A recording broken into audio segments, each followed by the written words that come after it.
لا إله إلا الله محمد رسول الله.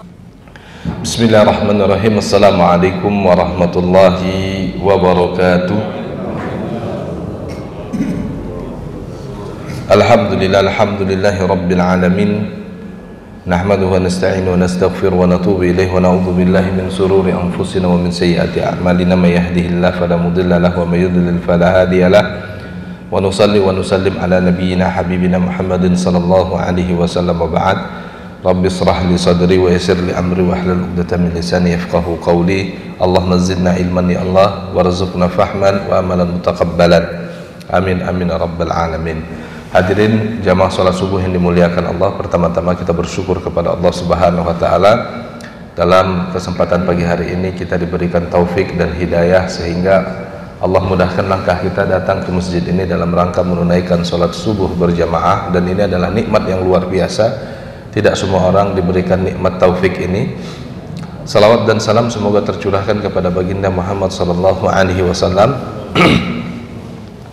Beliau hadirin yang dimuliakan Allah telah mengajarkan kepada kita bagaimana interaksi atau muamalah yang dibenarkan oleh syariat. Dan salah satu sebab kenapa harta itu menjadi haram sudah kita bahas walaupun belum tuntas, yaitu adalah aspek akadnya. Dan justru ini adalah aspek yang paling dominan, bahwa harta yang kita miliki bisa saja terhukumi sebagai harta haram kalau perpindahan harta sampai kepada kita itu tidak dilaksanakan sesuai dengan akad yang dibenarkan oleh syariat. Kemarin sudah kita bahas sedikit bahwa kalau ada pada akad tersebut unsur gharar, maka harta yang berpindah kepada kita boleh jadi hartanya akan menjadi harta haram. Nanti ada juga aspek lain, misalnya riba, dan kemudian ada unsur maisir. Namun pada kesempatan kali ini kita akan coba untuk mendalami sisi lain selain akad, yaitu sisi zat. Ya, ada beberapa zat atau ada beberapa benda yang itu diharamkan oleh syariat untuk dijual belikan. Nah, diantaranya hadirin yang dimuliakan Allah, salah satu kebiasaan orang-orang Israel, Bani Israel. Jadi Bani Israel ini sedikit saya tambahkan sebelum kita masuk ke transaksi mereka yang dikecam di dalam Al-Quran dan dalam hadis Nabi SAW, bahwa Bani Israel ini adalah masyarakat yang paling sering disebut di dalam Al-Quran terutama kalau kaitannya dengan keburukan. Maka jangan heran kalau Nabi SAW pun sering cerita tentang tanda kutip kerusakan yang terjadi pada Bani Israel. Ini semata-mata sebagai pelajaran bagi kita agar kita jangan seperti Bani Israel, jatuh ke dalam kesalahan yang sama. Nah, hadirin yang dimuliakan Allah, saya cerita sedikit ya. Jadi Rasulullah SAW dulu pernah ceritanya ini dikaitkan dengan Bani Israel. Kata Rasulullah SAW, marra ar-rajulani ala qaumin. Dulu ada kaum yang ketika orang-orang melewati kaum tersebut, maka kaum atau masyarakat tersebut punya aturan. Ini disebabkan karena kaum atau masyarakat tersebut punya berhala. Jadi kata Rasulullah, marra ar-rajulani ala qaumin. Ada dua orang laki-laki melewati kaum tersebut, dan mereka kaum tersebut punya berhala, lahumus sanamun. Dan mereka punya aturan, lam yujawiz ahadan illa ayataqarraba ilaihi syai'an. Tidak ada satu orang pun boleh lewat kampung mereka atau masyarakat tersebut kecuali orang yang lewat tersebut harus berkurban kepada berhala mereka. Maka orang pertama, hadirin yang dimuliakan Allah, begitu lewat melintas langsung dibentak sama mereka. Masyarakat atau kaum tersebut mengatakan, "Qorib, kamu harus mengorbankan sesuatu untuk berhala kami. Maka orang pertama mengatakan, laisa li uqarrib, saya tidak memiliki sesuatu yang dapat saya kurbankan. Maka kaum tersebut mengatakan, qarrib walau kana dzubaban, kamu tetap harus berkurban walaupun kurban itu dzubab, walaupun kurbannya itu seekor lalat. Akhirnya Rasulullah mengatakan faqarraba dzubaban, orang pertama berkurban untuk berhala tersebut dengan seekor dzubab, dengan seekor lalat. Mungkin orang pertama hadirin yang dimuliakan Allah tanda kutip nggak mau repot, ini kan cuman dzubab, ini kan cuman lalat, la qimata laha, nggak ada nilainya sama sekali. Ya udah, kalau begitu dia tangkap lalat, dia kurbankan untuk berhala kaum tersebut. Lalu kemudian Rasulullah ceritakan lagi, fakhallu sabilahum, orang-orang kemudian membiarkan dia lewat kampung tersebut. Tapi apa yang terjadi? Fadakhalan nar, orang tersebut masuk neraka. Artinya nanti kalau dia mati masuk neraka. Nah, sebelum saya sampaikan atau sebelum saya selesaikan cerita ini atau riwayat ini, salah satu kaitan riwayat ini dengan apa yang akan kita sampaikan, bahwa jangan meremehkan apapun kalau sudah kaitan itu dengan Allah dan Rasulnya. Orang pertama ini tanda kutip meremehkan, bukan nggak paham kalau itu adalah salah. Dia menganggap kalau berkurban dengan seekor lalat ini adalah sesuatu yang tanda kutip sah-sah saja. Nanti pun dalam transaksi kita akan diuji dengan yang begini-gini. Ini kan cuma begini doang. Ini kan ini dikit doang. Tapi apa yang terjadi hadirin yang dimuliakan Allah, begitu dia berkurban dengan seekor lalat dan diberikan kemudahan untuk melewati kaum tersebut, tapi neraka di depannya. Sebaliknya orang kedua, kata Nabi SAW, ketika lewat dibentak juga, qarrib, kamu juga kalau mau lewat kamu harus berkurban untuk berhala kami. Maka orang kedua mengatakan, ma kuntu li uqarriba siwallahi azza wa jalla, saya nggak mau berkurban untuk selain Allah subhanahu wa ta'ala. Padahal kurbannya ini tanda kutip sederhana, seekor lalat, bukan sesuatu yang bernilai. Tapi orang kedua hadirin yang dimuliakan Allah tetap bertahan di atas syariat Allah subhanahu wa ta'ala. Dia nggak mau berkurban walaupun dengan seekor lalat. Nah, ternyata hal tersebut memicu kemarahan kaum tersebut. Kata Rasulullah sallallahu alaihi wasallam, fadaraba unuqahu, mereka menebas lehernya. Pamata wa dakhalal jannah, orang tersebut mati tapi langsung masuk surga. Nah, kisah ini hadirin yang dimuliakan Allah, kalau dikaitkan dengan Bani Israel, ini berbicara tentang ada orang yang teguh berpegang kepada agama Allah, ada orang yang main-main ketika berpegang dengan agama Allah. Dan ini harus jadi perhatian bagi kita. Jangan sampai kita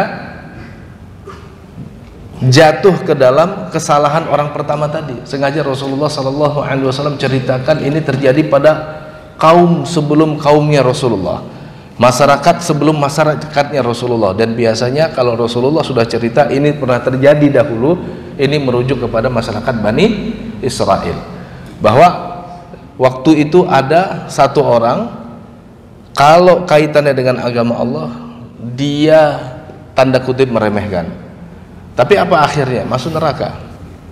Sebaliknya ada orang ketika dikaitkan dengan agama Allah, dikaitkan dengan tauhid, dikaitkan dengan iman, dia tetap berpegang dengan tauhid dan iman, sekalipun resikonya adalah kematian. Tapi begitu mati, kata Rasulullah, langsung masuk surga.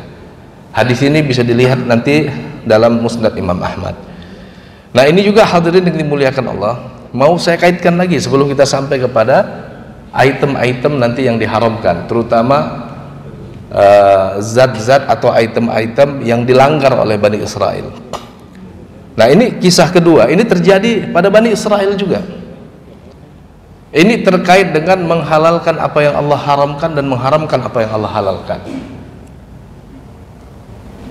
Ini kaitannya nanti kalau ada benda sudah jelas-jelas haram dihalalkan, atau benda sudah jelas-jelas halal diharamkan. Ini bahaya. Kenapa demikian? Ini kesalahan Bani Israel. Bagaimana ini menjadi kesalahan Bani Israel? Perhatikan, Bapak-bapak bisa dilihat nanti dalam surah At-Taubah surat 9 ayat 31. Allah Subhanahu wa taala dalam ayat itu memvonis Bani Israel dan Nasrani sebagai orang musyrik. Ittakhadhu ahbarahum wa ruhbanahum arbaban min dunillah wal masiha ibn Maryam wa ma umiru illa liya'budu ilaha wahida subhanallahi amma yusyrikun. Di akhir ayat dalam surat ini, surat At-Taubah ayat 31, Allah Subhanahu wa taala menutup ayat tersebut dengan subhanallahi amma yusyrikun. Maha suci Allah dari apa yang mereka persekutukan. Maha suci Allah dari apa yang mereka lakukan, yaitu mereka berbuat kesyirikan. Divonis oleh Allah Subhanahu wa taala Bani Israel dan orang-orang Nasrani musyrik di sini. Subhanallahi amma yusyrikun. Maha suci Allah dari kesyirikan yang mereka kerjakan. Nah, termasuk nanti hadirin yang dimuliakan Allah, kalau kita lihat dalam buku-buku para ulama, ini ayat menjadi sebab nanti sebagian ulama mengatakan udah nggak ada ahlul kitab. Dalam artian sudah tidak ada ahlul kitab seperti yang diceritakan dalam ayat yang lain. Karena orang-orang Yahudi dan orang-orang Nasrani, Bani Israel telah divonis oleh Allah melalui ayat ini bukan lagi ahlul kitab tapi musyrik. Ya. Tapi ikhtilaf ulama ya, ikhtilaf ulama. Sebagian besar para ulama mengatakan tetap ada ahlul kitab. Yang mau kita bicarakan hadirin dari ayat ini adalah justru kenapa Allah Subhanahu wa taala memvonis mereka sebagai musyrik. Ini ada kaitannya dengan tema yang mau kita kaji. Dalam ayat ini perhatikan hadirin yang dimuliakan Allah. Allah mengatakan ittakhadhu ahbarahum, orang-orang Yahudi Bani Israel mengambil alim ulama mereka sebagai Tuhan. Arbab ini jamak dari Rabbun, Rabbul alamin, Tuhan-Tuhan selain Allah. Begitu juga orang-orang Nasrani mengambil ruhban, rahib-rahib mereka, ahli-ahli ibadah mereka, tokoh-tokoh agama mereka, arbab, Tuhan-Tuhan selain Allah. Wal Masih ibn Maryam, sebagaimana mereka menjadikan Al-Masih Isa putranya Maryam sebagai Tuhan-Tuhan tandingan Allah. Ini sama kesyirikannya nih. Padahal mereka tidak diperintahkan kecuali untuk beribadah kepada Tuhan yang satu, yaitu Allah Subhanahu wa taala. Maka kemudian di akhir ayat tadi kita katakan Allah mengatakan subhanallahi amma yusyrikun. Maha suci Allah dari apa yang mereka persekutukan. Nah, begitu ayat ini turun, sebagian sahabat kan ada yang dari kalangan Nasrani, ya kan? Sebagian sahabat walaupun kecil jumlahnya, itu kan ada yang tadinya sudah beragama kan dengan agama Nasrani, di antaranya Adi bin Hatim At-Ta'i. Maka Adi bin Hatim At-Ta'i mengingkari ayat ini tanda kutip. Ya Rasulullah, mana buduhum, kata dia. Kata Adi, ya Rasulullah, kami nggak pernah beribadah kepada pendeta-pendeta kami. Karena dalam asumsi pikiran Adi, ibadah yang dimaksud adalah ruku dan sujud. Lalu kemudian perhatikan di sini, ini cluenya. Kata Rasulullah sallallahu alaihi wasallam, alaisu idza ahallu al-harama fatuhallilunahu. Bukankah tokoh-tokoh ini kalau mereka menghalalkan yang haram, kalian juga ikut-ikutan menghalalkan yang haram itu? Khamar misalnya, jelas-jelas haram. Anak kecil juga kalau ditanya boleh nggak minum minuman keras, nggak boleh, haram. Tapi untuk APBD misalnya, anggaran pendapatan belanja daerah, jadi halal. Perzinahan misalnya, jelas-jelas haram. Siapapun tahu yang namanya perzinahan itu haram. Tapi untuk pendapatan belanja daerah, apalagi untuk pendapatan belanja negara, jadi halal. Perjudian misalnya, udah jelas-jelas haram. Siapapun tahu judi haram. Tapi karena di situ ada keuntungan yang menggiurkan, akhirnya dihalalkan. Nah, ini kayak hari ini pinjaman online itu kan dihalalkan regulasinya melalui OJK. Dari mana Ustaz tahu? Ya tahulah. regulasinya dihalalkan oleh OJK. Dan perusahaan judi online itu kebanyakan dari Cina, pinjaman online itu kebanyakan dari Cina. Ya kadang-kadang integrasi dengan perusahaan lokal, tapi perusahaan lokalnya fiktif gitu. Misalnya Pak Hendro ditawari jadi komisarisnya gitu. Nah, kadang-kadang ditawari jadi direktur ABC-nya, seolah-olah terjadi kolaborasi begitu. Apa yang terjadi hadirin yang dimuliakan Allah kalau kita melakukan apa yang dilakukan Bani Israel ini? Kita menghalalkan apa yang Allah haramkan, apa yang terjadi kira-kira? Kalau berdasarkan ayat yang tadi, iya, kita telah melakukan kesyirikan. Di mana bentuknya? Tadi kata Rasulullah, kalau mereka alim ulama, tokoh-tokoh agama itu menghalalkan apa yang Allah haramkan dan kalian juga ikut-ikutan menghalalkannya, dan apabila mereka mengharamkan apa yang Allah halalkan, kalian juga ikut-ikutan mengharamkannya, maka itulah bentuk peribadatan kalian kepada mereka. Karena hadirin yang dimuliakan Allah, salah satu aspek terpenting dari ibadah itu adalah taat. Maka salah satu sebab seseorang itu jatuh ke dalam kesyirikan adalah pada syirkut taat. Kita nggak boleh punya keyakinan bahwa ada orang atau tokoh agama bahkan yang berhak menghalalkan apa yang Allah haramkan dan berhak mengharamkan apa yang Allah halalkan. Ini mulai terjadi. Kesesatan berpikir pada masyarakat kita sudah mulai terjadi. Maaf ini, misalnya gini, ini kan Bani Israel dan Nasrani ini kan dikecam oleh Allah karena masyarakatnya itu terlalu tanda kutip percaya kepada tokoh agamanya, sehingga kalau tokoh agamanya menghalalkan apa yang Allah haramkan, mereka ikut juga menghalalkan apa yang Allah haramkan itu, ya kan? Iya enggak? Kalau mereka mengharamkan apa yang Allah halalkan, jelas-jelas halal, tapi kata tokohnya haram, maka masyarakatnya juga mengharamkan apa yang Allah halalkan, dan ini dianggap sebagai bentuk ketaatan berlebihan yang harusnya diberikan kepada Allah. Coba perhatikan hadirin yang dimuliakan Allah, beberapa kasus yang bukan teruap tapi tersibak kali ya, antara tersibak dan teruap, karena sebenarnya kasus yang disembunyikan lebih banyak. Beberapa hari ini kan kejahatan seksual itu justru dilakukan oleh tokoh-tokoh agama. Yang paling dekat sama kita yang kemarin tuh kasus di Tangerang, ya kan? Kasus di Tangerang ada pimpinan pondok pesantren yatim piatu atau asrama yatim piatu atau apa itu, panti asuhan, sebut demikian.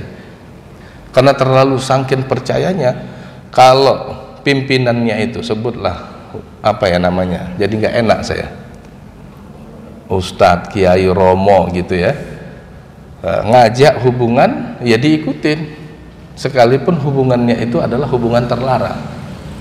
Pertama, tidak adanya akad, kedua, kalaupun ada akad bakal batal karena laki-laki sama laki-laki. Yang kasus Tangerang, ingat ya? Nah, jangan-jangan udah pada lupa nih, cepat melupakan kesalahan.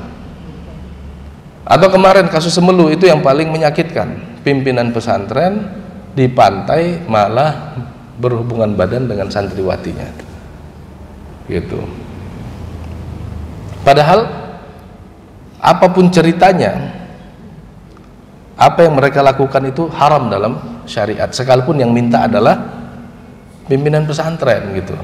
Maaf, ini mesti saya sampaikan begini agar kita juga jangan ngawur terus. Allah menceritakan Bani Israel itu kan ada pelajarannya. Salah satu pelajaran dari ayat yang tadi kita ceritakan, yang dikaitkan dengan peristiwa turunnya ayat itu, salah satunya adalah jangan tanda kutip terlalu taat kepada manusia sekalipun tokoh agama. Ini kan yang menghalalkan apa yang Allah haramkan kan siapa? Ulama mereka kan, disebut oleh ayat apa? Ahbar, alim ulama yang tahu tentang halal dan haram. Maka nanti ustadz itu disebut ustadz dan belum bisa disebut alim kalau hanya ilmunya tentang Al-Quran yang banyak, ilmunya tentang hadis yang banyak, tahu halal tahu haram, tapi kalau dia tidak memiliki khasyah, tidak memiliki ketakutan kepada Allah, itu nggak pantas disebut alim. Karena alim itu kata Allah, innama yakhshallahu min ibadihil al-ulama. Para ulama itu adalah orang yang paling takut kepada Allah Subhanahu wa taala. Maka kalau mau melihat profil para ulama, lihatlah itu masyarakat Rasulullah. Yang mereka itu udah nggak ada dunia dalam gambaran hidup mereka, tanda kutip, karena kebahagiaan mereka adalah kebahagiaan akhirat. Hakikat mereka di dunia ini hanyalah menunggu waktu, menunggu zuhur, menunggu asar, menunggu maghrib, sampai nanti Allah Subhanahu wa taala takdirkan mereka berpisah dengan dunia ini. Ini yang disebut oleh Ibnu Sirin, innama anta ayyamun falamma dhahaba minkal yaum dhahaba minka ba'd. Kamu ini sejatinya adalah kumpulan hari. Hakikat kamu itu hanyalah kumpulan hari.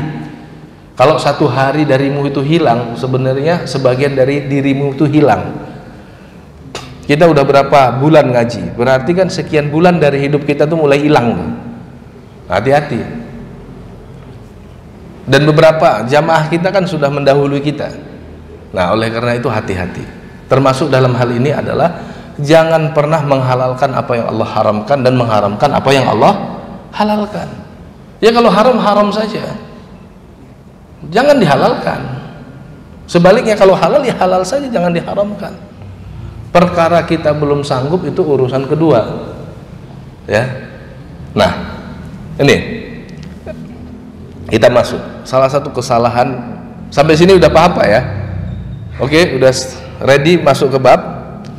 Nah, salah satu kesalahan Bani Israel terkait dengan transaksi jual beli adalah mereka melakukan jual beli bangkai, tapi bangkainya nggak langsung dijual. Dan dalam syariat, hadirin yang dimuliakan Allah, bangkai itu haram.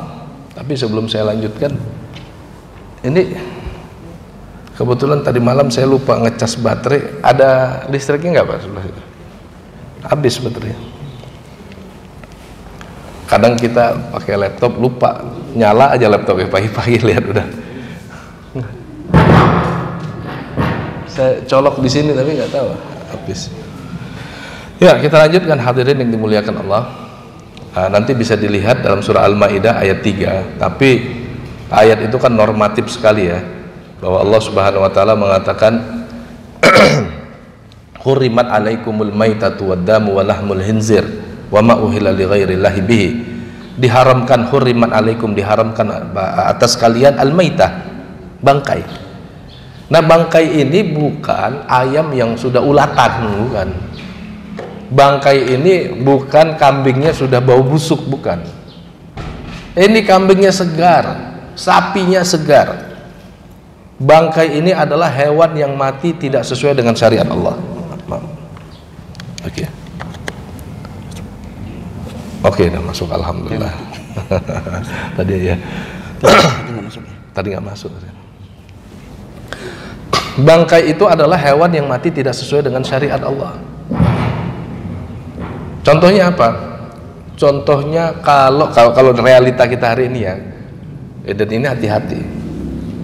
Contohnya kalau ayamnya tidak disembelih sesuai dengan syariat. Gimana tidak disembelih sesuai dengan syariat? Misalnya ketika disembelih tidak diucapkan di situ lafal atau nama Allah, begitu.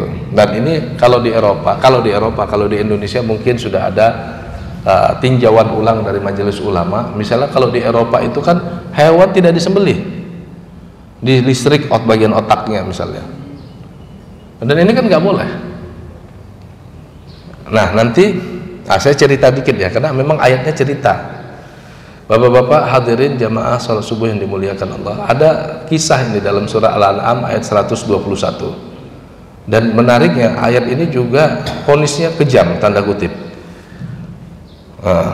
Karena di akhir ayat Allah mengatakan wa in ata'tumuhum innakum la musyrikun. Kalau kalian taati mereka, kalian bolehkan kalian bolehkan bangkai, kalian musyrik sama dengan mereka. Kan serem ini.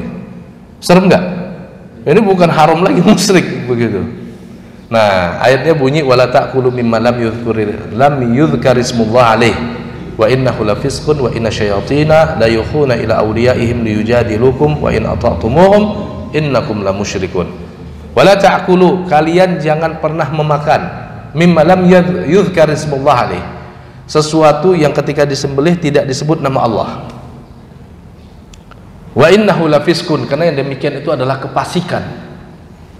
Wa inna syayatin la yuhuna ila awliyaihim, sesungguhnya setan-setan itu mewahyukan kepada aulia, wali-wali mereka, teman-teman mereka, liyujadilukum, agar mereka bisa mendebat kalian. Nah, maksudnya begini, nanti kalau dilihat dalam tafsir Ibnu Katsir ya, saya karena lagi buka tafsir Ibnu Katsir juga, atau dalam tafsir-tafsir lain, termasuk tafsir yang paling bagus yang menceritakan ayat ini adalah tafsir Imam As-Suyuti, Ad-Durarul Manthur. Ayat ini hadirin bapak-bapak yang dimuliakan Allah, kaitannya dahulu karena orang-orang musyrik makan bangkai. Orang-orang musyrik tanda kutip kan tidak mengakui ketuhanan Allah ya. Nah, orang-orang musyrik Mekah itu udah rusak cara berpikirnya. Dia percaya Allah ada tapi tidak mempercayai ketuhanan Allah, dalam artian tidak mau tunduk kepada Allah setunduk-tunduknya. Orang-orang musyrik Mekah itu kayak orang iblis, percaya Allah ada tapi nggak mau tunduk setunduk-tunduknya. Makanya hati-hati, jangan sampai kita ketularan penyakit atau mental Quraisy, percaya Allah ada tapi nggak mau tunduk setunduk-tunduknya. Nah, di antara tidak mau tunduknya itu tidak mau taat. Kalau dikaitkan dengan makanan, mereka tidak mau menyembelih hewan dengan menyebut nama Allah. Padahal kan masyarakat Quraisy itu kan tadinya di atas millah Ibrahim, ya kan? Masyarakat Quraisy itu kan tadinya di atas ajaran Ibrahim, ya kan? Karena mereka adalah anak keturunan dari Ismail putranya Ibrahim. Tapi lambat laun kemudian karena hilangnya ilmu, pudar itu ajaran. Kita juga mungkin kayaknya begitu. Kalau nggak ada alim ulama yang menerangi jalan ini, lama-lama pudar kayak orang Quraisy. Jadi orang Quraisy itu menolak kalau hewan itu harus disembelih. Sementara orang-orang Muslim menolak makan kalau hewan itu tidak disembelih dengan menyebut nama Allah. Kira-kira ribut nggak di masyarakat?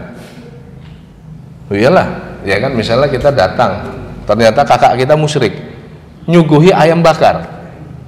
Ini ayam tadi disembelih dengan nama Allah nggak? Enggak lah katanya. Wah, saya nggak mau makan. Wah, kamu kalau nggak mau makan nggak menghormati saya. Ribut jadinya di masyarakat, iya kan? Nah, akhirnya syayatin di sini bukan setan yang kasat mata. Setan di sini yang dimaksud adalah orang-orang Persia, karena sekutunya orang-orang Arab itu orang-orang Persia, ya kan, penyembah api. Jadi orang-orang Persia ketika itu kan peradabannya maju. Mereka kemudian memberikan kisi-kisi untuk mendebat orang-orang beriman. Di antara bentuk debatnya begini, mereka bertanya kepada orang-orang beriman, hewan mati, yang matiin siapa? Kalau bapak-bapak ditanya hewan yang mati, yang matiin siapa? Jawabannya siapa, Pak? Nah, Allah kan. Hewan mati yang matiin Allah kamu haramkan, hewan mati yang kamu matiin pakai tanganmu kamu halalkan. Gimana sih? Nah, makanya kata Allah, wa in ata'tumuhum innakum lamusyrikun. Kalau kamu latah ata'tumuhum, kamu taati mereka, kamu juga menghalalkan bangkai, kamu musyrik sebagaimana mereka musyrik. Karena kamu telah memberikan hak tasyri', hak untuk membuat syariat kepada selain Allah. Kamu telah memberikan hak untuk menghalalkan dan mengharamkan itu kepada selain Allah. Kamu musyrik sebagaimana mereka musyrik. Itu. Maka dari sini yang mau kita kaji juga, bab makanan ini kaitannya juga dengan akidah. Kalau haram ya katakan haram, jangan dikatakan halal. Paham nggak maksudnya, Pak? Makanya nanti ini kalau dalam bab akidah namanya tahlil wal juhud. Menghalalkan apa yang Allah haramkan itu bukan sekedar kesalahan, tapi bisa merusak iman dan akidah. Begitu juga menolak satu syariat Allah itu bukan sekedar pengingkaran, tapi juga merusak iman dan akidah. Misalnya saya katakan, saya nggak wajib sholat, itu beda dengan saya nggak mau sholat. Kalau saya bilang saya nggak wajib sholat, saya bukan hanya melakukan kesalahan, tapi saya jatuh ke dalam dosa kekafiran, karena saya telah menghalalkan atau saya telah membolehkan sesuatu yang harusnya saya kerjakan gitu. Paham ya? Sama misalnya gini, saya zina nggak apa-apa karena saya sudah makomnya makrifat. Oh, nggak bisa. Kalau saya berzina itu dosa besar, tapi kalau saya menghalalkan zina itu bukan dosa besar lagi. Paham Pak ya? Kalau saya nggak mau sholat itu dosa, tapi kalau saya bilang saya nggak wajib sholat itu bukan dosa lagi, lebih gitu. Paham ya sampai sini ya? Saya makan babi itu haram, tapi kalau saya menghalalkan babi, wah itu dosa besar, bukan lagi sekedar sembarang dosa. Kalau saya makan bangkai itu haram, tapi kalau saya menghalalkan bangkai itu bisa sampai kepada kemusyrikan dan kekafiran. Paham sampai di sini Pak? Nah itu. Makanya itu yang disertifikasi halal itu hati-hati tuh. Kalau dia menghalalkan apa yang Allah haramkan, gawat dia. Benar gak? Oh, tapi pulusnya bagus Pak. Satu sertifikat itu berapa coba sertifikasi halal? Gitu. Iya. Walaupun fulusnya bagus, tapi kalau diambil mampus. Iya kan? Benar gak nih? Benar. Nah itu dia.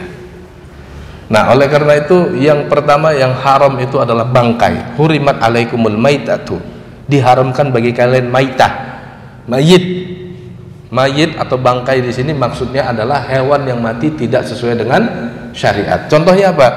Boleh jadi ketabrak motor, ayamnya masih hangat tapi udah mati, halal atau haram? Haram. Kenapa? Matinya tidak sesuai dengan syariat. Tapi kalau disembelih dulu Pak, udah ambil pisau, ambil sembelih, akhirnya matinya karena sembelih, halal atau haram? Halal. Bapak pernah ngelihat nggak orang nyembelih di pasar itu kayak apa? Ini pengalaman saya aja. Tahun berapa ya, waktu saya ke pasar malam-malam pulang dari Jakarta, istri minta beliin ayam tapi fresh. Waktu itu ada Piala Dunia, yang nyembelih nonton Piala Dunia, ngamuk saya. Saya bilang, Bapak tadi nyembelih ayam saya nggak mau ganti. Saya bilang, kalau nyembelih itu baca bismillah, jangan ambil nonton ngobrol, sembelih aja, masukin ke air panas. Itu masukin air panas, matinya kena air panas atau kena sembelih? Kalau matinya kena air panas berarti bangkai, karena tidak sesuai dengan syariat. Akhirnya Pak, saya minta saya nyembelih, saya tunggu sampai mati ayamnya, udah nggak kelepek-kelepek baru saya bilang masukin air panas. Paham ini Pak? Kenapa? Orang di pasar itu nggak ngerti syariat, nggak ngerti halal haram. Makanya dahulu di pemerintahan Umar ada semacam sertifikasi, yang nggak ngerti syariat nggak boleh dagang di pasar. Apa kata Umar? Begitu juga nanti kata Ali kan, karena di zaman Ali juga diberlakukan kebijakan ini. Orang kalau nggak ngerti syariat, malam yatafaqahu fiddin, kemudian jualan di pasar, faqad irtatama, pasti mau nggak mau melakukan riba, mau nggak mau pasti melanggar syariat. Kayak tadi tukang sembelih, ini kan bukan sekedar kita membunuh ayam, tapi ada proses di mana ini akan menjadi halal atau haram. Dia nggak mikirin itu, tahu-tahu misalnya bangkai, kita bawa anak kita makan di rumah, tiap hari makan ayamnya nggak jelas mulu. Terus kita kaget ngelihat anak kita kok nggak bisa dididik, ini kok tengil banget ya, subuh lewat, zuhur lewat, asar lewat. Nah, karena kita nggak perhatian yang masuk ke perut dia apa, iya kan? Nah, oke. Pak, ini kisahnya sampai sini paham ya? Nah, ini kisahnya. An Jabir bin Abdullah annahu sami'a Rasulullah sallallahu alaihi wasallam, ini saya ambil dari kitabnya.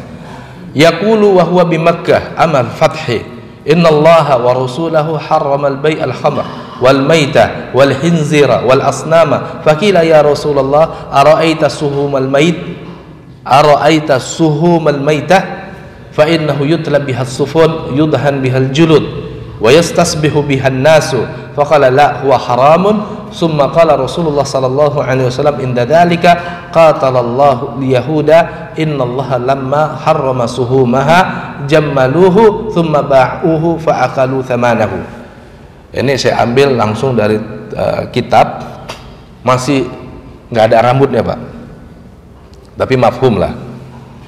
Bahwa diriwayatkan dari Jabir bin Abdullah, dia mendengar langsung Rasulullah SAW bersabda di Mekkah. Ketika itu Rasulullah menyampaikan ini di Mekkah, amal fathi Mekkah, ketika tahun penaklukan Mekkah. Jadi ketika Mekkah ditaklukkan oleh Rasulullah dan pasukan kaum muslimin, Rasulullah kemudian mengatakan ini. Apa kata Rasulullah dalam pidatonya itu? Orasi politik. Ini kan orasi politik nih. Pasca penaklukan, Rasulullah membuat kebijakan politik, terutama kebijakan pasar. Kata Rasulullah, innallaha wa rasulahu haramal bai'al khamra. Allah dan Rasulnya telah melarang jual beli khamar. Nggak ada di pasar kita, sistem pasar kita tidak boleh akomodatif dengan jual beli khamar. Wal maitah, tidak boleh juga akomodatif dengan jual beli bangkai. Hewan yang dijual, daging yang dijual di pasar harus tersertifikasi halal melalui penyembelihan yang sesuai dengan syariat dan dilakukan orang yang tahu syariat. Yang nggak ngerti syariat jangan ikut-ikutan nyembelih hewan, nanti hewannya diragukan begitu. Makanya ada sertifikasi kan gitu. Nah, ini bapak-bapak juga kalau memang ngerti syariat, mending bapak-bapak yang jual ayamnya, saya yang beli, daripada saya beli dengan orang yang nggak ngerti syariat, ngaco nanti dia. Ya, Allah dan Rasulnya mengharamkan khamar, mengharamkan jual beli bangkai, mengharamkan babi, dan mengharamkan jual beli berhala. Patung-patung yang dikeramatkan itu nggak boleh sebagai komoditi yang dijual belikan, haram. Pasar-pasar kita mesti bebas dari itu. Ini kan barang antik, ya lihat barang antik, bener nggak barang antik? Kalau barang antik yang dikeramatkan nggak boleh. Nah ini ada kejadian Pak, cerita dikit Pak ya. Saya punya jamaah, tahun 2014 saya itu diminta khutbah di Aur Kuning, Bukit Tinggi. Waktu itu nenek mama kumpul juga. Nah ada jamaah saya itu rumahnya itu di Bali, Surabaya dan Bandung. Pengusaha barang antik, orang Bukit Tinggi aslinya. Jadi satu malam dia bilang, Ustadz kita ke pasar makan. Nah kita makan di pasar. Dia cerita pernah di Bandung ada barang antik dijual, mau dijual ke dia murah, bahkan kalau mau ambil aja. Karena ini barang antik keramat, dan kalau orang megang barang itu nanti sial. Udah banyak orang megang barang itu sial. Terus dia cerita, terus Pak Haji gimana caranya menaklukkan benda keramat itu? Saya nggak percaya benda keramat itu Ustaz, katanya. Saya percaya Allah yang Maha Kuasa. Terus Pak Haji bagaimana? Saya bilang gini, saya akan melakukan ritual satu malam di kamar, tutup nggak boleh ada yang masuk. Terus Pak Haji ngapain di situ? Saya taruh kerisnya, saya kencingi Ustaz. Habis saya kencingi, saya istighfar, baca ayat kursi, tidur. Pagi-paginya saya bawa pulang tuh gratisan. Dan ternyata masyarakat kita senang jual beli yang begini gitu. Nah, maka waktu itu saya bilang Pak Haji jangan dijual lagi.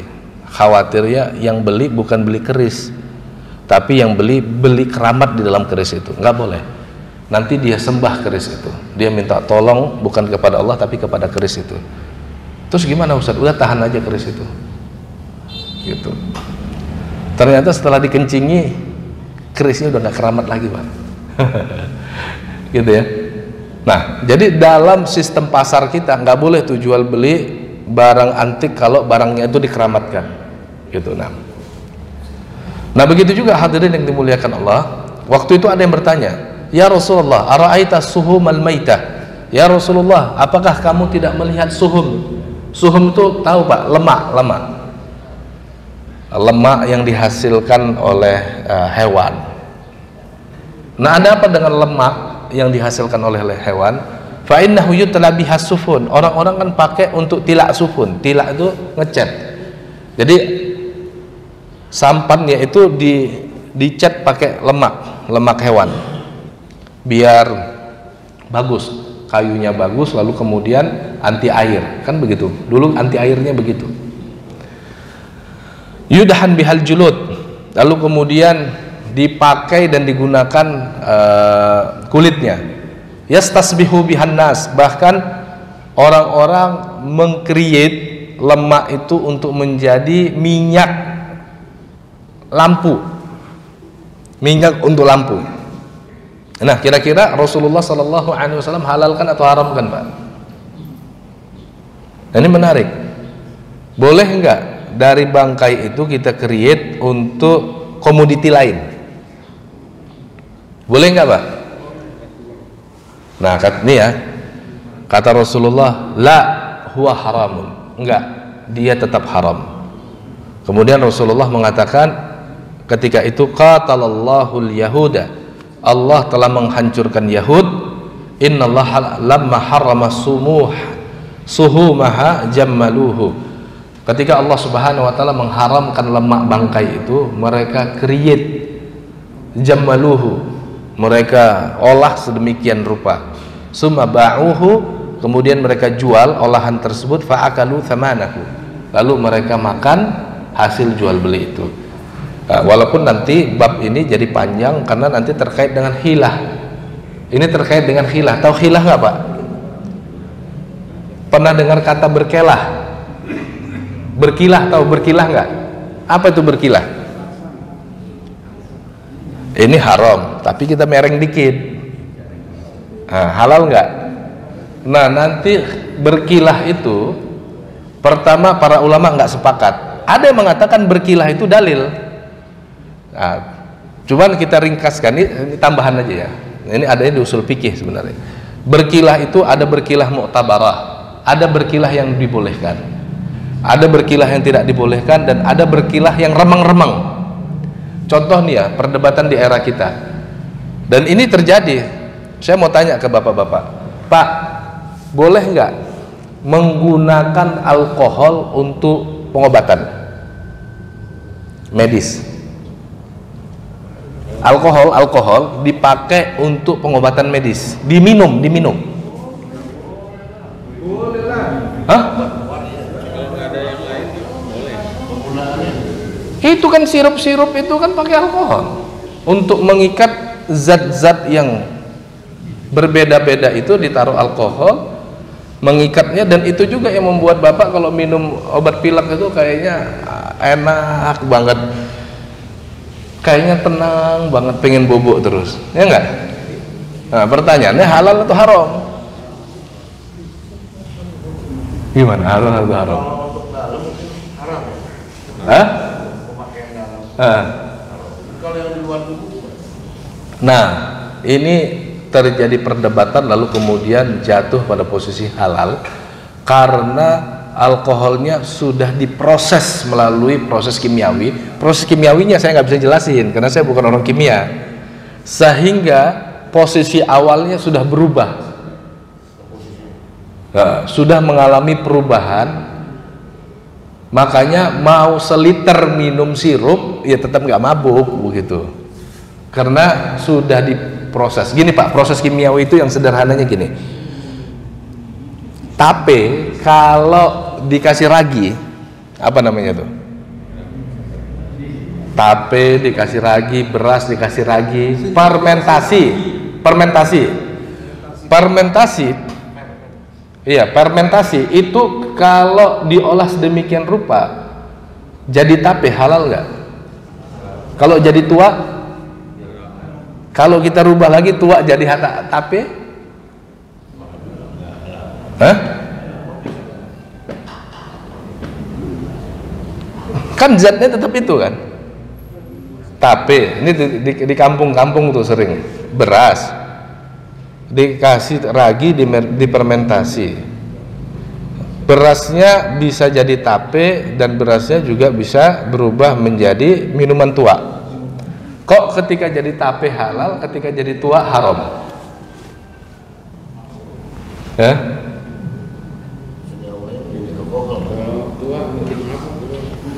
Pada tape kira-kira ada nggak alkoholnya? Hah?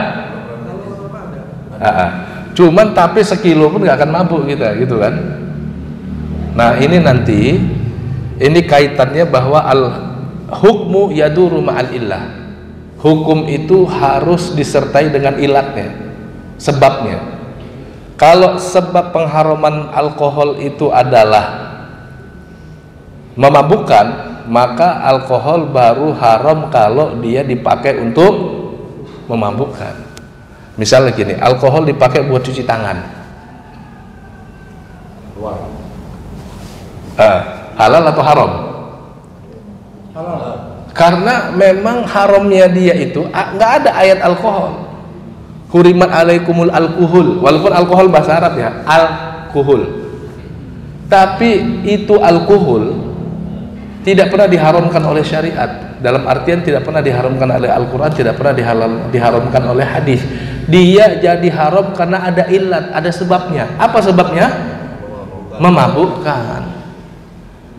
Tapi dalam proses fermentasi, ternyata begitu difermentasi jadi tape, mau sekilo, 2 kilo, 3 kilo gak akan mabuk. Berarti tapenya tidak haram sekalipun prosesnya adalah proses yang sama. Gitu. Paham sampai di sini, Pak? Nah, inilah nanti yang disebut berkilah itu, atau al-khilatu bahasa Arab. Dan berkilah itu ada yang halal, ada yang muktabar, ada yang nggak bisa tertolak atau namanya ghairu muktabar, matrudah, ada yang remang-remang, yang biasanya buat kita rame itu yang remang-remang. Kalau yang kayak tape udah jelas, ya kan? Enggak, ini udah jelas tape ya halal begitu. Gitu. Tapi ketika kasusnya sirup agak remeng-remeng gitu. Walaupun sebagian ulama misalnya Profesor Dr. Yusuf Qaradawi mengatakan boleh. Dan itu yang kemudian terjadi atau dibolehkan dalam sistem halal di Indonesia. Jadi kalau alkoholnya itu sudah di-create, diolah sedemikian rupa sehingga alkoholnya hanya pengikat dari zat-zat itu dan tidak bisa memabukkan, maka itu boleh. Tentunya nanti pastikan orang-orang kimia melakukan standarisasi dan takaran begitu. Nah, Kalau parfum, nah parfum ini ikhtilaf ulama, tapi yang kuat ya, yang kuat boleh karena tidak diminum. Tapi kalau bapak mau warok itu menjauhi ke resiko. Itu bagus tuh bahasa ekonomi tuh. Ada risiko di situ. Maka tinggalkan aja penggunaan parfum yang ada alkoholnya. Gitu. Alasan yang menghalalkan itu karena haramnya alkohol itu adalah dikonsumsi. Bukan untuk alat pembersih seperti hand sanitizer begitu. Kulit itu kan bisa menyerap alkohol juga. Iya, mabuk juga, Pak. Kira-kira mabuk juga nggak? Kalau mabuk juga, maka di sini kita katakan karena kulit jika megang alkohol mabuk juga kitanya, ya haram. Tapi kalau kulit ketemu alkohol nggak haram, sementara ilatnya itu adalah hilangnya fungsi akal, maka nggak haram. Gitu. Oke, ini baru sekedar cerita khilah ya, berkilah. Nah, jadi yang diharamkan yang pertama bangkai. Habis waktu. Habis. Hah? Oh iya. Yang diharamkan bangkai. Yang kedua al-maitatu wal hinzir. Hinzir babi. Ya. Babi karena zatnya itu haram, makanya dalam fikih Syafi'i keras loh. Fikih Syafi'i itu kalau kita lihat dalam kitab-kitab itu yang di pesantren itu seperti Fathul Qorib, babi di-create dengan apapun kesimpulannya babi. Gitu. Makanya makanan kalau dicampur benda najis babi, maka makanan itu jadi haram. Misalnya apa? Gulaten gitu ya. Pada permen-permen itu. Kalau memang terbukti di situ ada babinya, maka haram. Termasuk yang kemarin rame makanan apa tuh? Gizi apa itu kan katanya MBG ya, setelah diteliti ternyata mengandung unsur atau senyawa dari babi. Nah, itu nggak boleh karena babi masuk ke benda apapun kesimpulannya jadi babi. Kalau istilah dalam kitab-kitab itu wa may yatawalladam ahadu minhuma, pokoknya kalau ada babi maka turunannya itu bisa menjadi haram begitu. Makanya makanan kita ini kita harus perhatian juga, Pak, yang masuk ke dalam konsumsi kita itu permen dan segala macamnya. Termasuk yang diharamkan tadi adalah berhala, ya, berhala. Nah, ini kalau kita contohkan di pasar kita hari ini adalah barang antik. Jangan sampai barang antiknya adalah sesuatu yang disembah atau sesuatu yang dikeramatkan, sesuatu yang dijadikan pusaka bertuah, maka nggak boleh dijual belikan. Oke, sebelum saya tambahkan, kira-kira ada lagi yang mau ditanyakan sebelum kita closing? sebetulnya ada tapi jawabannya panjang. Nggak apa-apa. Ya, silakan Pak Haji. Bicara mengatakan bahwa hal-hal negatif ya, contoh tadi ada ustadz atau siapapun yang habib apapun yang berbuat. Sekarang itu saya pikir jadi tren sekarang, orang berpakai baju jubah, apapun itu sudah wah saya hebat saya hatinya. Nah sekarang bagaimana sih kalau menurut saya itu hatinya bagaimana, tapi bagaimana sih mengobati atau membersihkan hati yang seperti itu? Iya, saya respon dulu ya. Ini karena kita kaitannya sama fikih. Nah, saya ingin melemparkan pertanyaan. Apakah? Tapi sebelumnya saya kasih clue dulu. Cluenya begini: tidak seluruh yang diriwayatkan dari Nabi itu adalah ajaran Nabi. Sekali lagi, tidak seluruh yang diriwayatkan Nabi itu adalah ajaran Nabi atau yang biasa kita sebut sunnah. Sekali lagi, tidak seluruh yang diriwayatkan dari Nabi, kalau Nabi berbuat begini, Nabi pernah begini, itu adalah ajaran Nabi atau sunnah. Yang diriwayatkan dari Nabi nanti disebut hadis. Tapi kalau Nabi sudah tekankan, perintahkan untuk lakukan, dan ada bukti kalau itu ajaran Nabi, namanya sunnah. Namanya sunnah. Jadi bedanya hadis dan sunnah, kalau hadis ma'udifa ilan Nabi, apa saja yang diriwayatkan dari Nabi itu namanya hadis. Tapi kalau sudah menjadi sunnah atau ajaran, itu karena Nabi memerintahkan atau menekankan itu untuk dikerjakan. Itu keluarnya. Nah, sekarang pertanyaannya, apakah setiap perbuatan Nabi mengandung hukum? Atau apakah setiap perbuatan Nabi itu adalah sunnah? Itu adalah ajaran Nabi. Setiap perbuatan Nabi atau setiap yang dilakukan Nabi atau apa yang diriwayatkan dari Nabi, apakah itu semua sunnah? Ada yang bisa jawab nggak? Atau kira-kira jawab pertanyaannya berat? Ya, tidak seluruh yang diriwayatkan dari Nabi itu ternyata sunnah atau ajaran. Sampai ada bukti kalau itu nanti adalah ajaran atau sesuatu yang ditekankan Nabi untuk dikerjakan. Contoh, kalau dalam buku usul fikih yang dikritik oleh ulama usul adalah cara makan. Cara makan itu, kata ulama usul, setelah dilakukan cross check, itu tidak mengandung hukum, tidak mengandung ajaran. Itu memang karena Nabi di eranya seperti itu makannya. Tapi bukan berarti boleh makan jalan-jalan ya, boleh makan berdiri, bukan. Nabi itu kan diriwayatkan misalnya makannya begini nih, duduknya nih. Nah, kalau mau ikut Nabi seperti ini tidak ada masalah, dan ini baik. Kenapa? Oh, saya pengen kayak Nabi. Tapi nggak boleh diklaim kalau ini adalah ajaran sehingga yang tidak begini menyelisihi ajaran. Paham nggak kira-kira?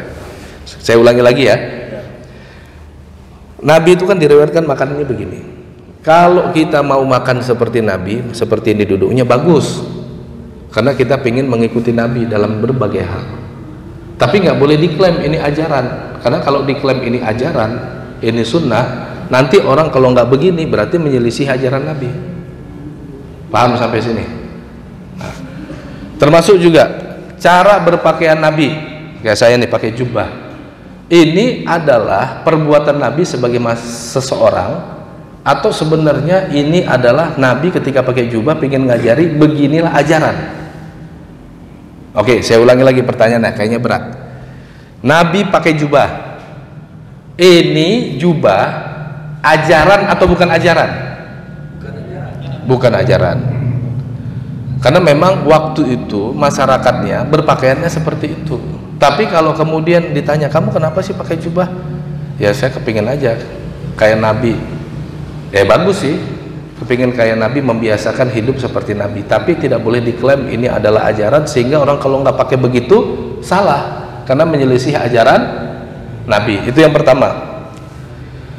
Yang kedua, kalau kemudian ditemukan ada orang pakai simbol agama, sebut demikian. Simbol agama itu nggak hanya jubah, pakai peci gitu kan. Di tempat kita kan peci sudah jadi simbol agama. Kalau di Saudi dan negara Teluk, simak itu yang pakai iqal ya, atau igal. Nah, itu simbol agama kan begitu.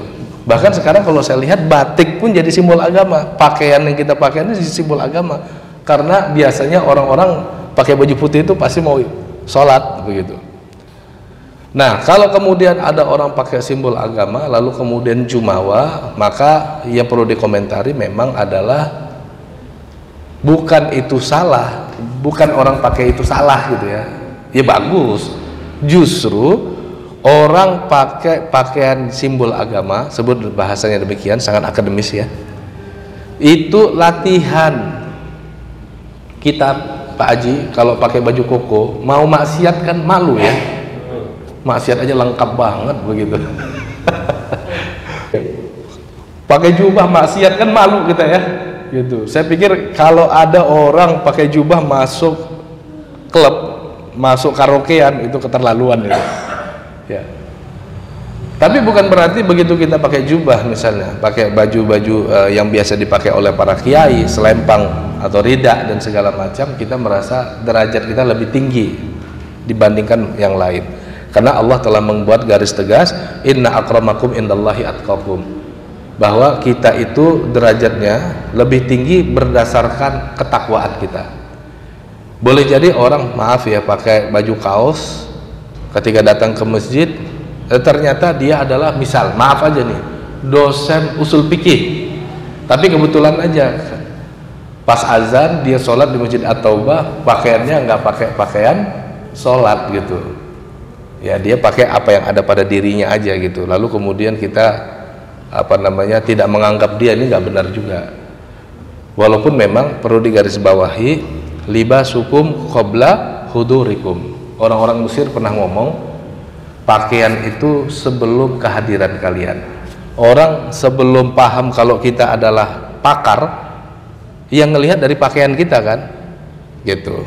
Tapi jangan segala sesuatu dilihat dari pakaian, karena boleh jadi orang berpakaian mahasiswa ternyata dosennya begitu, karena kebetulan aja mampir ke At-Taubah belum sempat bawa baju sholat misalnya gitu.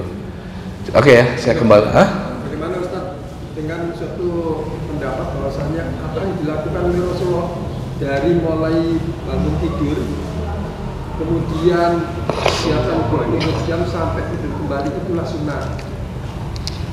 Dan belum terjawab. Yang mana? Yang soal hatinya itu supaya bangkit itu gimana, nggak berbuat negatif tadi. Oke, jadi ada dua lagi pertanyaan belum selesai ya. Jadi bagaimana untuk merawat hati itu ya. Nah ini memang merawat hati ini, trik awalnya itu memang harus dengan pengetahuan, tapi selanjutnya harus dengan latihan. Untuk tidak sombong itu nggak bisa hanya sekedar diceramahi, dicerahkan cara berpikirnya, bahwa Allah berfirman, Nabi bersabda, dulu para sahabat begini, nggak bisa, harus latihan. Walaupun pintu awalnya itu adalah pengetahuan, tapi selanjutnya harus latihan. Jadi orang baik itu juga nggak bisa tiba-tiba ketika kita ceramahi jadi orang baik, dia harus latihan terus. Jadi latihan. Maka sebagian ulama ada punya tesis namanya insan kamil. Artinya setiap kita ini sebenarnya sedang latihan jadi orang yang terbaik. Selama kita belum mati, maka latihan itu belum selesai. Tiap hari terus mengumpulkan atomic habit, kebiasaan-kebiasaan sebesar atom itu untuk merubah diri kita yang tadinya tidak baik menuju baik. Latihan terus. Nah nanti kalau dalam perjalanan latihan itu kita diberikan nasihat, karena mungkin kita tidak bisa melihat diri kita. Cermin itu disebut mir'ah, karena dengan cermin kita bisa melihat mar'u atau mar'ah. Kita nggak bisa melihat diri kita, tapi kita masih bercermin untuk melihat diri kita. Kita kadang tidak menyadari kekurangan kita. Saya pribadi misalnya, nggak usah cerita yang lain. Saya kan tumbuh dari sebuah masyarakat pesisir. Saya nggak pernah memahami kalau omongan saya itu nyelekit dan keras begitu, karena saya dari kecil tumbuh di masyarakat pesisir. Sampai 2006 saya pernah tinggal di Garut ngajar di pesantren. Disitulah saya memahami dari interaksi saya bercermin kepada masyarakat di Garut kalau saya ini kasarnya luar biasa begitu. Dan sampai hari ini saya juga nggak tahu kelemahan saya kalau nggak saya tanya ke bapak-bapak, ya kan. Ya bapak-bapak mungkin yang pernah bermalam sama saya, mungkin ke dalam keseharian itu bareng sama saya. Kita tuh kadang-kadang nggak ngerti kalau kita salah, Pak. Maka kita bertanya. Misalnya gini, saya dengan istri itu tanda kutip saja. Kadang sering bertengkar karena saya minta dikoreksi, walaupun ketika dikoreksi saya kayak nggak terima juga. Wah, tengkar, nanti dalam perjalanan saya sebetulnya nerima. Itu efek sesaat aja. Dan istri saya paham itu. Nah, biasa. Jadi dia sering bilang ke anak-anak, biasa ayahmu ini. Pokoknya kritik aja ayahmu ini. Nanti dia akan berpikir kok. Ya kita kan sebagai laki-laki kan ada semacam ego laki-laki gitu ya. Nah jadi begitu. Kita harus bercermin dari teman-teman kita dan jangan pernah remehkan nasihat dari teman-teman kita. Oke, saya pikir gitu Pak Haji ya. Poin yang kedua, apakah semua yang dilakukan Nabi Shallallahu Alaihi Wasallam adalah sunnah, atau ketika ada yang mengatakan mulai dari awal bangun perbuatan Nabi sampai tidur lagi itu adalah sunnah? Kalau itu sunnah kalau terbukti Nabi mengaitkannya dengan agama dan ada penekanan. Itu perbuatan bisa jadi sunnah atau ajaran kalau terbukti Nabi mengaitkannya dengan agama dan di situ ada penekanan. Misalnya, kalau terbukti ketika makan itu adalah sunnah atau ajaran, maka itu akan jadi ajaran. Contoh begini, ternyata dari makan Nabi ada poin-poin tertentu yang sunnah, itu terbukti melalui riwayat. Contohnya apa? Nggak boleh makan kalau makannya itu kesana kemari. Tahu dari mana itu ajaran Nabi? Karena Nabi diriwayatkan pernah marah kepada Umar, anak tirinya, anak Abu Salamah, karena Abu Salamah meninggal, Ummu Salamah dinikahi Nabi. Akhirnya Umar pada suatu saat makan dengan Nabi. Apa kata Nabi? Ya gulam samillah, wahai anak, ucapkan bismillah kalau makan. Nah maka baca bismillah sunnah. Wa kul biyaminika, kalau kamu makan pakai tangan kanan, maka makan dengan tangan kanan sunnah. Wa kul mimma yalik, makan dari yang terdekat, jangan tangannya kemana-mana. Karena ada bukti ini adalah ajaran Nabi, maka kita klaim sunnah. Tapi kalau tidak ada bukti di situ ada ajaran Nabi, ada penekanan dan dikaitkan dengan agama, maka bukan sunnah. Wallahu a'lam bishawab. Itu nanti bisa dipelajari lebih lanjut di buku usul fikih, dikaitkan dengan kajian Nabi atau dikaitkan dengan hadis sebagai sumber hukum kedua. Saya kembalikan ke moderator.